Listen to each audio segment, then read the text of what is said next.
Because Cedar Point and Canada's Wonderland are only like 6 hours apart from each other, you might be deciding whether or not to visit one park or the other. So in this video, I'm going to help you decide whether you should visit Cedar Point or Canada's Wonderland, and the winner of this battle might surprise you, so stay tuned and watch the whole video to find out whether you should visit Cedar Point or Canada's Wonderland. Let's get started. So let's start off with both parks' coasters over 300 feet, that being Millennium Force at Cedar Point and Leviathan at Canada's Wonderland. Now, in my opinion, Leviathan is the much better ride here, just because it's just overall the much more forceful ride, because Millennium Force, though it is decently forceful, it doesn't provide nearly as much airtime as Leviathan does, and therefore I'm going to be giving Canada's Wonderland the first 3 points of this matchup, making the score 0-3, Canada's Wonderland in the lead. Next, moving on to both parks' smallest roller coasters, this being Wilderness Run at Cedar Point versus Taxi Jam at Canada's Wonderland. Now, honestly, these two kiddie coasters are rather similar, even though they're built by completely different companies. So because of that, I'll be giving both parks an extra 1 point for their kiddie coasters. Now, moving on to both parks' family wooden coasters, we have Blue Streak at Cedar Point versus Ghoster Coaster at Canada's Wonderland. Now, this is a pretty easy win for Cedar Point, just because Ghoster Coaster is more or less a kiddie wooden coaster rather than a family wooden coaster, because it only reaches a max height of 40 feet and a top speed of like 35 miles per hour, while Blue Streak reaches a top height of 78 feet and a max speed of like 40 miles per hour, which these stats aren't anything impressive, but also Blue Streak has some pretty solid floater airtime, and considering it opened back in 1964, it's running pretty smooth, so because of that, I'll be giving Cedar Point an extra 1 point for Blue Streak. So moving on to both parks' aero looping coasters, we have Corkscrew at Cedar Point and Dragonfire at Canada's Wonderland. Now, personally, because when I was at both parks, I was strapped on time as I only had 1 day at the park, and because I'd heard both these are pretty terrible, I never ended up doing either of them, but because they're pretty terrible, I'll give each park an extra point for their aero looping coasters.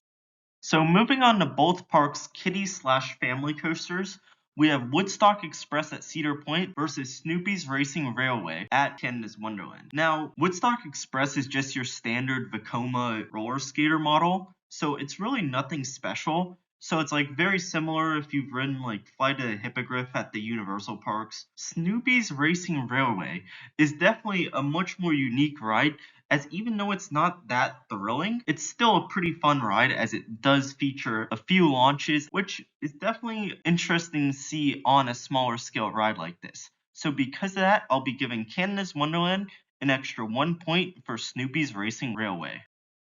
Now moving on to both parks' coasters over 200 feet, that being Magnum XL 200 at Cedar Point versus Behemoth at Canada's Wonderland. Now this is a straight up domination for Canada's Wonderland, because Behemoth destroys Magnum in pretty much every way. Because Behemoth has the much better layout with much better forces, and like even though yes, Magnum's ending is pretty good and violent, the rest of the ride on Magnum is really not exciting when you compare it to Behemoth. Because literally every element on Behemoth delivers, while with Magnum, the only part that delivers is that ending. And plus, Magnum isn't the smoothest ride, as it did give me a mild headache when I rode it this past time I went to Cedar Point. So because of that, I'll be giving Behemoth at Canada's Wonderland an extra 3 points, making the score 3-9. So moving on to both parks' inverted coasters, this is a very easy win for Cedar Point, because Raptor just destroys Flight Deck in literally every regard. Now, I actually never rode Flight Deck, but that's just because I rode Ednor at La Ronde earlier on the trip, like literally like less than a week before I visited Canada's Wonderland. So I didn't want to ride another Vekoma SLC, and plus I've heard Flight Deck is seriously one of the worst Vekoma SLCs, and Raptor, it's not the best B&M invert or anything, but it's overall a pretty darn good ride with some pretty intense moments. So because of that, I'll be giving Cedar Point an extra 2 points for Raptor. So moving on to both parks' dive coasters, we have Valraven at Cedar Point versus Yukon Striker at Canada's Wonderland. And in my opinion, both these rides are decent yet flawed, but in my opinion, Yukon Striker is still the much better ride. And that's just because its layout is like 10 times more forceful than Valraven's, or really any other dive coaster here in the US that at least is over 200 feet. So because of that, Yukon Striker will be getting an extra 2 points for Canada's Wonderland, making the score 5-11. And moving on to both parks' family suspended coasters, we have Iron Dragon at Cedar Point versus Vortex at Canada's Wonderland. And Vortex absolutely destroys Iron Dragon, because while Iron Dragon is a fairly mild family coaster, Vortex is a legitimate thrill ride with some surprising forces. I'd heard Vortex was like the 4th best ride at Canada's Wonderland, but I always thought it was like a big drop off after Yukon Striker. But no, seriously, Vortex is a pretty darn intense ride, and you can make an argument it's better than Yukon Striker. So, because of Vortex intensity, I'm going to be giving it the edge over Iron Dragon, and therefore the score will be 5-13, Canada's Wonderland in the lead. So moving on to both parks' Wild Mouse coasters, we have the aptly named Wild Mouse at Cedar Point versus the Fly at Canada's Wonderland. Now, the Fly is really just your standard Mock Rides Wild Mouse. The only difference is it does feature that drop before you get to the switchback turns. And I never got to ride the Fly when I was at Canada's Wonderland, but I have ridden basically the same model at like other parks, like for example Legoland Florida. And it's a solid ride, nothing special. But Wild Mouse at Cedar Point is just a much better experience because it's a fully custom layout, and plus you have the spinning aspect. And even though it's a short ride, it's still a fun one. So because of that, I'll be giving Cedar Point an extra 1 point for Wild Mouse. So let's move on to Cedar Point's unique coasters, and this is where Cedar Point seriously shines. First of all, you have their new for 2024 edition, Top Thrill 2, which in all seriousness is probably more like a new for 2025 edition, since it really was only open for like a week in 2024 and literally has been closed for the rest of the season. So I never got to ride it when I visited Cedar Point this past August, but I did ride its predecessor, Top Thrill Dragster, and that thing is just insane. And because of that, I don't think Top Thrill 2 will be nearly as good as Dragster, but I'm still going to give it 2 points anyway. Then you move on to Maverick, which is easily the park's best coaster, hands down. And because of that, I'll be giving it 3 points. Then you have Steel Vengeance, which is the park's hyper hybrid coaster. And this thing is easily the park's 2nd best coaster. Not as good as Maverick or Iron Gwazi because those have much more powerful airtime. But nevertheless, Steel Vengeance is a nice long ride. And because of that, I'll be giving it an extra 3 points. And then you have Gatekeeper, which is the park's B&M wing coaster. And to be honest, I am not a fan of Gatekeeper. Like, first of all, the outside seats can give you a headache because they have a decent rattle / vibration. And besides that, Gatekeeper is also really forceless. Like, even when you sit in the back row, there's really nothing going on in terms of forces. So because of that, I'll honestly be giving it 1 point. I think it's one of the worst coasters at Cedar Point. And then you have Cedar Creek Mine Ride, the park's mine train coaster, and it's an okay ride, so I'll be giving it an extra 1 point. Then you have Gemini, which is the park's dueling hybrid coaster, and it's actually a pretty fun ride. I didn't get to do it the last time I went to Cedar Point because it had a pretty long wait, but overall, it's a pretty good ride with some pretty solid airtime, so I'll be giving it an extra 2 points. Then you have Rougarou, which is the park's B&M floorless coaster, and honestly, this is a pretty rough ride, so because of that, I'll be giving it an extra 1 point for Cedar Point, making the score 19-13, Cedar Point in the lead. So moving on to Canada's Wonderland's unique coasters. Now, unlike Cedar Point, Canada's Wonderland's coasters overall are pretty garbage. Like, for example, the Bat is just your standard Vekoma Boomerang, Nothing special there. Time Warp is, from what I've heard, a pretty garbage flying coaster. I never rode it when I went just because I didn't want to get my head bashed into a million pieces because I got tortured on another attraction in the park that I'll get to later. And then you have Mighty Canadian Mindbuster, which is one of two of the park's major wooden coasters. And I never rode this due to time, but I've heard it's not a good wooden coaster. So because of that, I'll be giving it an extra 1 point. Then you have Wildebeest, which is, in my opinion, the worst coaster in the park. This thing is absolutely terrible.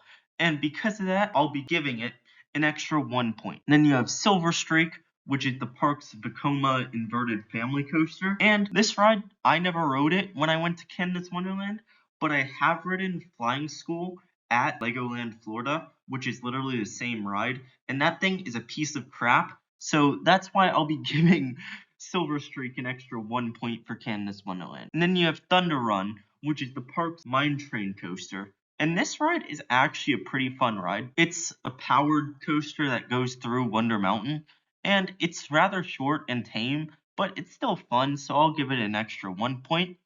Then you have Backlot Stunt Coaster, which is surprisingly the best coaster out of all of these, and because of that, I'll be giving it an extra 2 points for Canada's Wonderland, making the score 19-21, Canada's Wonderland in the lead. So moving on to Cedar Point's unique flat rides. Now this is seriously an area where the park could desperately improve in. So they have Max Air, which is their frisbee ride, which I'll be giving an extra 2 points for. You have Windseeker, which is the park's observation tower kind of ride. I wouldn't really classify it as a swing ride because like the ride vehicles don't swing out in any way. So because of that, I'll be giving it an extra 1 point. And then you have Power Tower, which is the park's drop tower. And this is definitely the tamest drop tower I've ever ridden. Because now I only rode the shot side. I didn't ride the drop side. But the shot side is really tame. And it gives some great views of the park just like Windseeker. But because of its tameness, I'll be giving it an extra 1 point. Then you have Skyhawk, which is the park's S&S Scream and Swing. Now, I never did Skyhawk, but I've done basically the same ride at a couple other parks across the US. And these S&S Scream and Swings are pretty fun.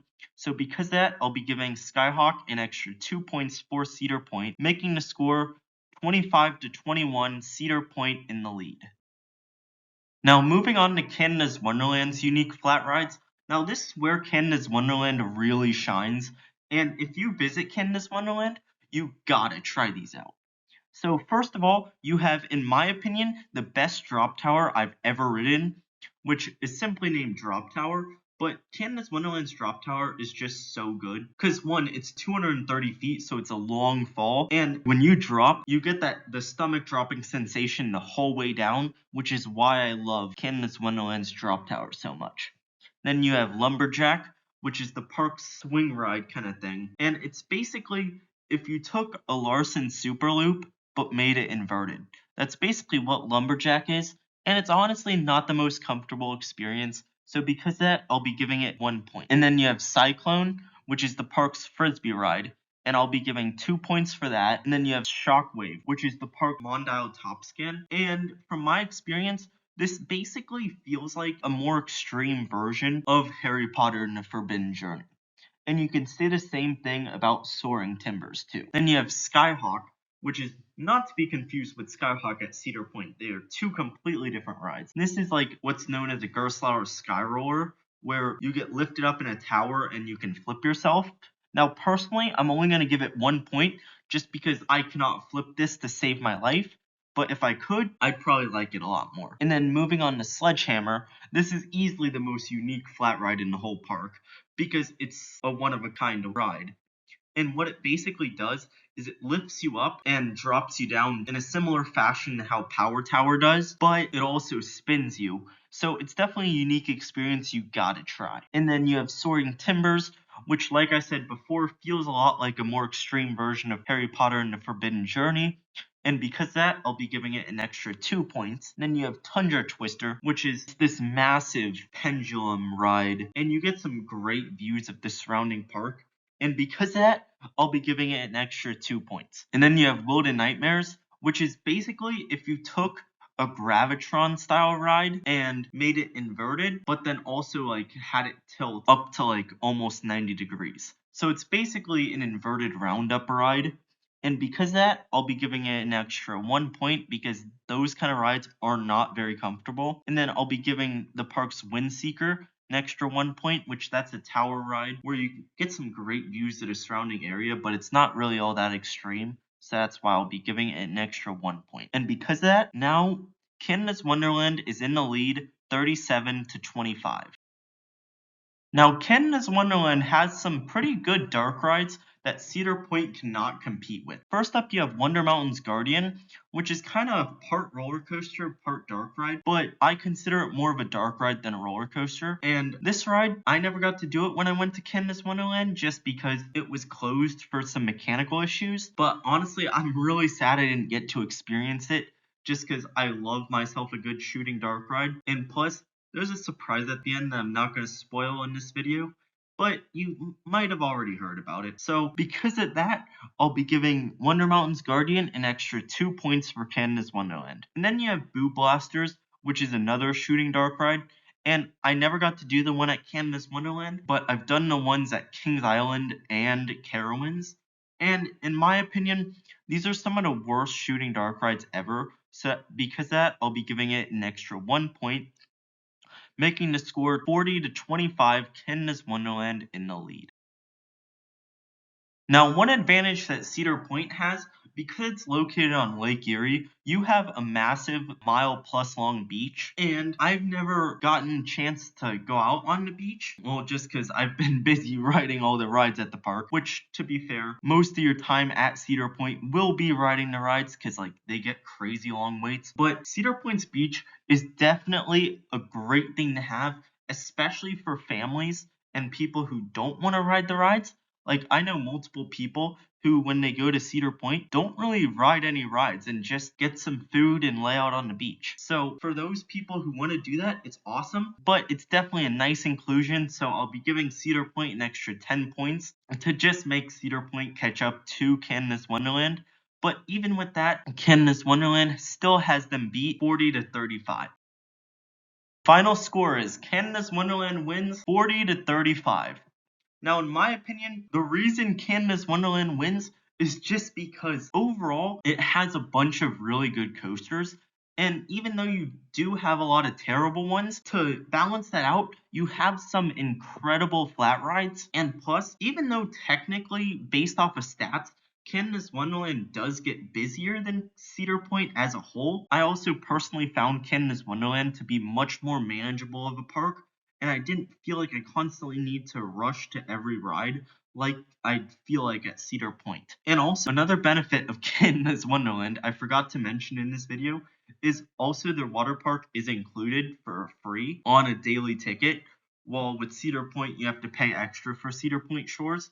And Canada's Wonderland's water park isn't really anything special, but it's definitely nice that it's included with admission. So because of all of those factors, that's why Canada's Wonderland wins.